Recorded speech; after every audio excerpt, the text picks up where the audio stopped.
नमस्ते दोस्तों। आज हम आपके लिए लाए हैं एक नई यूट्यूब वीडियो और वो है टाटा पंच ईवी के बारे में।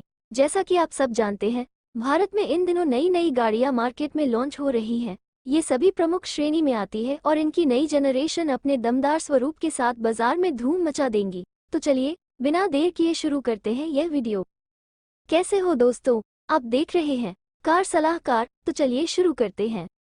देश की प्रमुख वाहन निर्माता कंपनी टाटा मोटर्स अपने इलेक्ट्रिक पोर्टफोलियो का लगातार विस्तार कर रही है।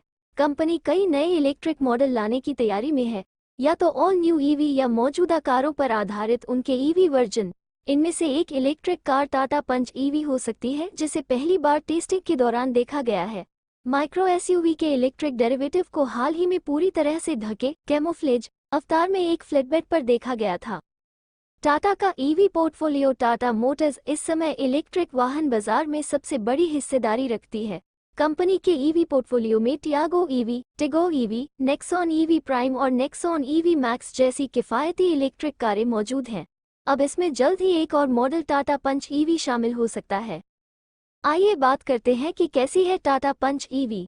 स्पाई तस्वीरों में दिख रही कैमोफ्लेज टाटा पंच ईवी को देखकर अंदाजा लगाना मुश्किल है कि पेट्रोल मॉडल की तुलना में इसमें किस तरह के कॉस्मेटिक बदलाव किए गए हैं, जिसकी हम उम्मीद कर सकते हैं। जैसा कि कहा गया है, टाटा से बहुत सारे ब्लू एक्सेंस और एरो व्हील जोड़ने की उम्मीद है, जैसा कि टियागो और टिगोर ईवी पर देखा गया है, जो इसकी इलेक्ट्रिक नेचर को दर्शाता है। फ्यूल टैंक ढक्कन की जगह एक चार्जिंग पोर्ट होगा, हालांकि यह उसी जगह पर ही होगा। हालांकि इसमें उल्लेखनीय अंतर भी है। पंच ईवी टेस्ट मॉडल में रियर डिस्क ब्रेक है, जबकि पेट्रोल पंच में ड्रम ब्रेक है। तस्वीरों में केबिन में रोटरी डायल और इलेक्ट्रॉनिक पार्किंग ब्रेक की झलक भी मिलती है। हम इलेक्ट्रिक मॉडल पर ऑटो होल्ड, वायरलेस चार्जिंग और बहुत सारे फीचर्स को देखने की उम्मीद करते हैं। आइए जानते हैं कि कैसा है इंटीरियर टाटा पंच ईवी का। यह मॉडल एंड्रॉयड ऑटो और Apple CarPlay, automatic climate control, flat bottom steering wheel और प्रीमियम अपहोल्स्ट्री के साथ भी आएगा। डैशबोर्ड लेआउट पुराने Harman 7 inch touch screen infotainment system के साथ पहले जैसा ही है।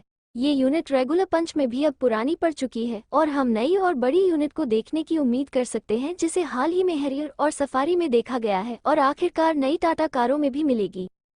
बैटरी पावर और रेंज। टाटा पंच ईवी का पावरट्रेन कैसा होगा, इस बारे में कोई डिटेल्स सामने नहीं आई है, लेकिन इसमें वही पावरट्रेन हो सकता है जो टियागो ईवी में इस्तेमाल किया गया है। टाटा पीएमएस मोटर के साथ सिर्फ 74 bhp और 114 Nm पीक टॉर्क के साथ हाई पावर वाले वर्जन की पेशकश कर सकता है। मॉडल कम से कम 2 ड्राइविंग मोड्स, सिटी और स्पोर्ट के साथ आएगा। वाहन निर्माता 24 kWh बैटरी पैक को दे सकता है, जो एक बार चार्ज करने पर लगभग 300 किलोमीटर की रेंज का दावा करता है। टियागो ईवी इसी बैटरी के साथ 315 किलोमीटर MIDC साइकिल की दावा की गई रेंज देती है। कीमत और मुकाबला। टाटा पंच ईवी उसी सेगमेंट में एंट्री करेगी जहां पहले से ही सिट्रन EC3 बिक्री के लिए उपलब्ध है। एक की कीमत 11.50 लाख रुपये और 12.43 लाख रुपये एक्स शोरूम भारत के बीच है। टाटा मोटर्स इसी कीमत के बराबर रखना चाहेगी या इससे कम करना चाहेगी। टाटा पंच ईवी की लॉन्च की अभी कोई आधिकारिक तारीख का ऐलान नहीं किया गया है, लेकिन वाहन निर्माता इस मॉडल को इस साल के आखिर तक या अगले साल किसी समय लॉन्च कर सकता है। इसके अलावा टाटा कर्व ईवी के प्रोडक्शन वर्जन के साथ हैरियर ईवी भी लाने की तैयारी में है। ऐसी ही और जानकारी पाने के लिए हमारे YouTube चैनल कार सलाहकार को सब्सक्राइब कर लें और बेल आइकॉन को दबाएं।